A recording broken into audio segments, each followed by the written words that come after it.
যে দুটো লোক পয়সাওয়ালা, ওরা সৌদির খাটা লোক, একজন ন্যাংরা খোরা আর কি, আর এক কানা আপনার। তো গাঁয়ের লোক বললো যে আমরা 500-1000 করে চাঁদা ধরেছি, আপনারা বেশি পয়সাওয়ালা মানুষ, আপনাদেরকে বেশি টাকা দিতে হবে। কানা বললো আমার নামে 1 লাখ লেখো। গাঁয়ের লোক অবাক, লোকটা কানা তো 1 লাখ টাকা দিচ্ছে। খোরা বলছে কানা যদি 1 লাখ দেয় আমার নামে 1-2 লাখ লেখো। সুবহানাল্লাহ। মসজিদটা হয়ে গেল নতুন মসজিদ, ইমাম নেই, কে নামাজ পড়াবে? মুরল্লিরা বলল এরা বেশি টাকা দিয়েছে, এদের মধ্যে থেকে একজনকে ইমামতির দায়িত্ব দাও। কানাকে বলছে ভাই তাহলে তুই নামাজটা পড়া। খোড়াকে বলছে ভাই তুই পড়া। ওরা ঠেলাঠেলি করছে। তো খোড়া বলছে আমি অতক্ষণ দাঁড়িয়ে থাকতে পারবো না, আমি খোড়া মানুষ অতক্ষণ দাঁড়িয়ে থাকতে পারবো না, ভাই তুই নামাজটা পড়া। কানাকে ইমামতি করতে দিয়েছে। কানা নামাজে আরম্ভ, আমরা পিছনে মুক্তা দিয়ে আছে খোড়া আপনার। কানা বলছে ইয়া কানা বুধু ইয়া কানাস্তাইন।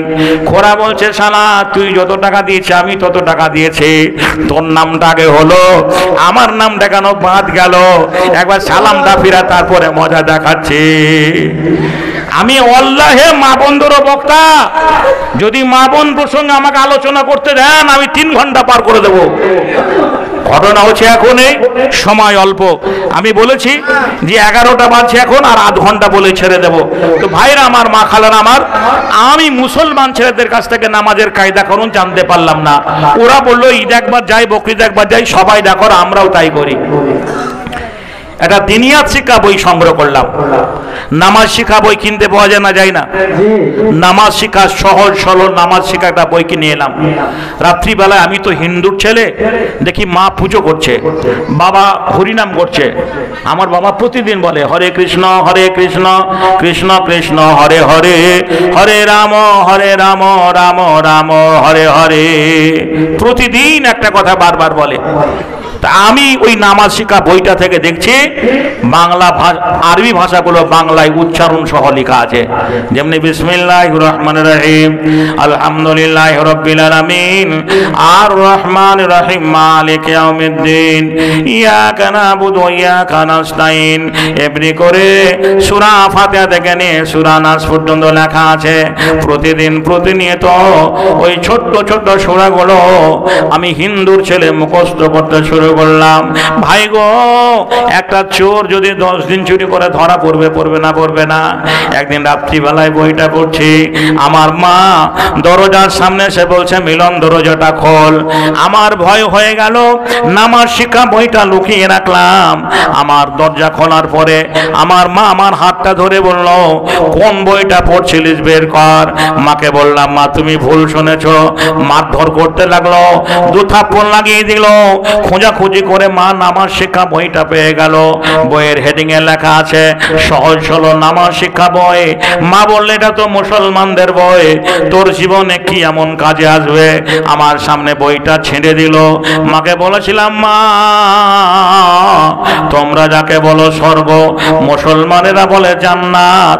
ওই স্বর্গ বা জান্নাত পেতে হলে এই বইটা আমল করলে স্বর্গ বা জান্নাত পাওয়া যাবে। তোমার মাটির ভগবানকে ডেকে স্বর্গ বা জান্নাত পাওয়া যাবে না। আমার মা ভাবলো ছেলের মতিগতি আলাদা। আমি ক্লাস 10-এর ছাত্র। আমার মা আমাকে সাধু বাবার কাছে নিয়ে গেল।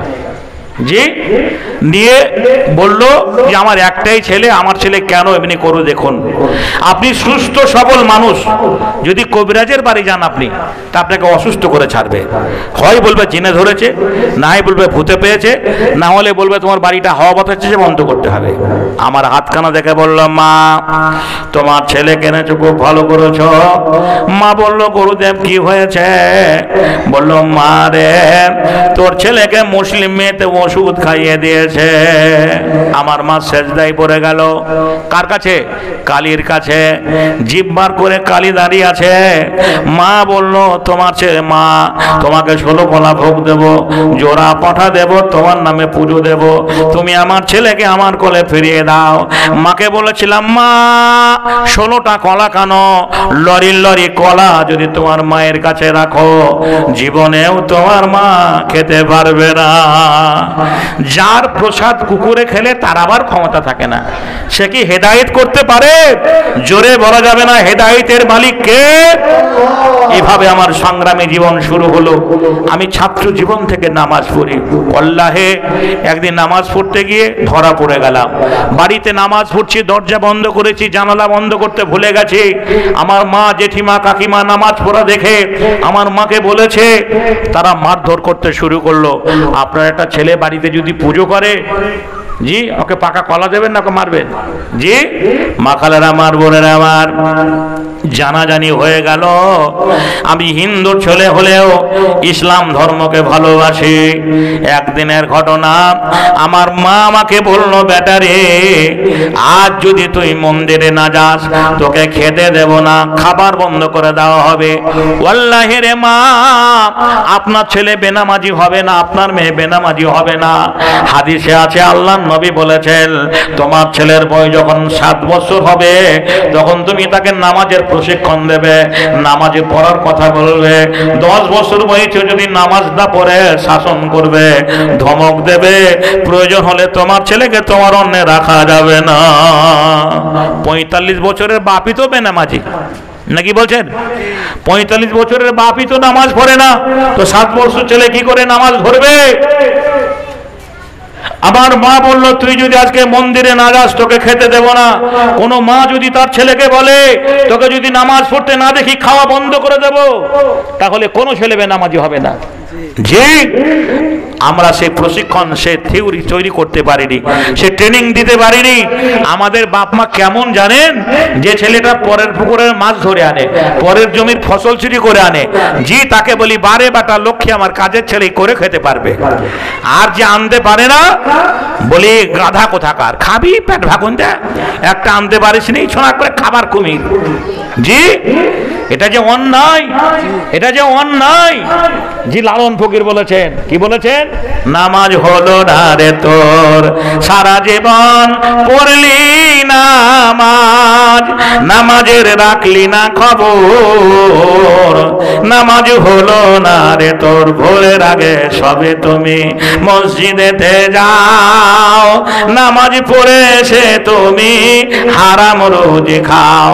আলু আপনার পয়সা দিয়ে কেনা, হালাল পয়সা দিয়ে কেনা, পটল বেগুন যা কিছু কিনেছেন সব হালাল পয়সা দিয়ে কেনা। আপনি নামাজ পড়তে এসেছেন, আপনার ছোট ছেলেটা, বড় ছেলেটা মোরলের পুকুর থেকে ছিপ ফেলে, জাল ফেলে এতটুকু মাছ ধরে এনেছে, আর আপনার বউ রান্না করে দিয়েছেন, গোটা খাবারটাই আপনার জন্য হারাম। ইসলাম দিল্লি কা লাড্ডু নয়, জি ইসলাম দিল্লি কা লাড্ডু নয়। আলু আপনার হালাল পয়সা দিয়ে কেনা, চাল আপনার, ধান আপনার জমি থেকে হালাল পয়সা দিয়ে কেনা, যা শাক সবজি হালাল পয়সা দিয়ে কেনা। এতটুকু একটা মাছ পরের পুকুর থেকে ধরে এনে যদি রান্না করে খান, এই নামাজ কবুল হবে না, এই নামাজ কবুল হবে না। বন্ধুরা আমার, ভাইরা আমার, ধরা পড়ে গেলাম, জানাজানি হয়ে গেল।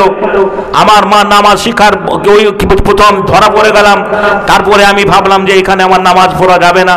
একদিন স্কুল থেকে বাড়ি ফেরার পথে একজন আলেমে দিন, এরকম বয়স্ক মুরব্বী মানুষ চলে যাচ্ছেন। আমি সালাম দিয়ে বললাম, হুজুর অমুসলমানদের বাড়িতে নামাজ পড়া হবে কি হবে না? উনি বললেন, না ওদের বাড়িতে নামাজ হবে না, ওরা পেচ্ছাপ করে পানি নেয় না, নাপক অবস্থায় থাকে, বিভিন্ন রকমের দেবদেবীর পুজো হয়, ওদের বাড়িতে নামাজ না পড়াটাই ভালো। আমার মনে কষ্ট হলো, মনে মনে বললাম, আল্লাহ আমি যতদিন নামাজ পড়েছি সব নামাজ আমার বেকার হয়ে গেছে, বৃথা হয়ে গেছে।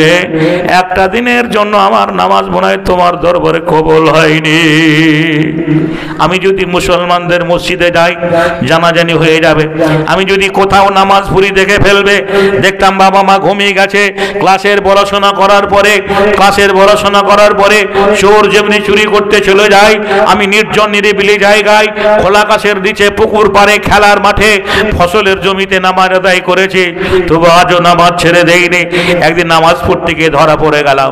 পার্শ্ববর্তী গ্রামের একটা মুসলমান আগলদড়ি করতে গিয়ে আমার কাছে এসে বলল, তুমি তো হিন্দুর ছেলে, গতকালকে এই মাঠে ধানের জমিতে তোমাকে দীর্ঘ সময় নিয়ে নামাজ পড়তে দেখেছি, আজও একই অবস্থায় তোমাকে দেখলাম, তোমার মাথা কি খারাপ হয়ে গেছে? বললাম, মুসলমান লোকটাকে, চাচা গো আমি অমুসলমান হলেও নামাজ পড়ি, নামাজকে শ্রদ্ধা করি, বাবা মার ভয়ে লোকে লোকে নামাজ পড়ি। মুসলমান লোকটা কেঁদে ফেললো, আমাকে বাড়ি নিয়ে গিয়ে বলল, এই বাড়িটা তোমার জন্য খোলা রইল, তুমি আমার ছেলের মতো সন্তানের মতো যখন আজান শুনতে পাবে আমার বাড়িতে নামাজ পড়ে যাবে। আমি একটা সুবর্ণ সুযোগ পেয়ে গেলাম, ওসিলা পেয়ে গেলাম, মাধ্যম পেয়ে গেলাম। যখন আজান শুনি যে অবস্থায় থাকি না কেন, আমি অমুসলমানের ছেলে ওযু করে ওই মুসলমান লোকটার বাড়িতে জোহরের নামাজটা পড়ে আসি, আসরের নামাজটা পড়ে আসি, মাগরিব এশার নামাজটা পড়ে আসি। বাবুকে বলুন, একটা হিন্দুর ছেলে প্রতিদিন আপনার বাড়িতে যদি 5 বেলা যাওয়া আসা করে, পাড়ার লোকেরা সমালোচনা করবে কি করবে না? সবাই বলা বলি শুরু করলো। আমি মুসলমান লোকটাকে বললাম, চাচা আপনাকে যদি কেউ জিজ্ঞাসা করে জানতে চাই, বলে তাই তো, কি করা যায়? বললাম কতগুলো মুসলমান ছেলে মেয়েদের ঠিক করে দিন, আমি তাদের টিউশনে করবো, প্রাইভেট পড়াবো। আমার নিয়াত ইন্নামালা বলবেন নিয়াত, আমার উদ্দেশ্য নামাজ পড়ার জন্য আপনার বাড়ি আসা, কেউ যেন বুঝতে না পারে। এমনি কৌশল করে তার বাড়িতে আরো 2 বছর নামাজ আদায় করেছিলাম। একদিন ধরা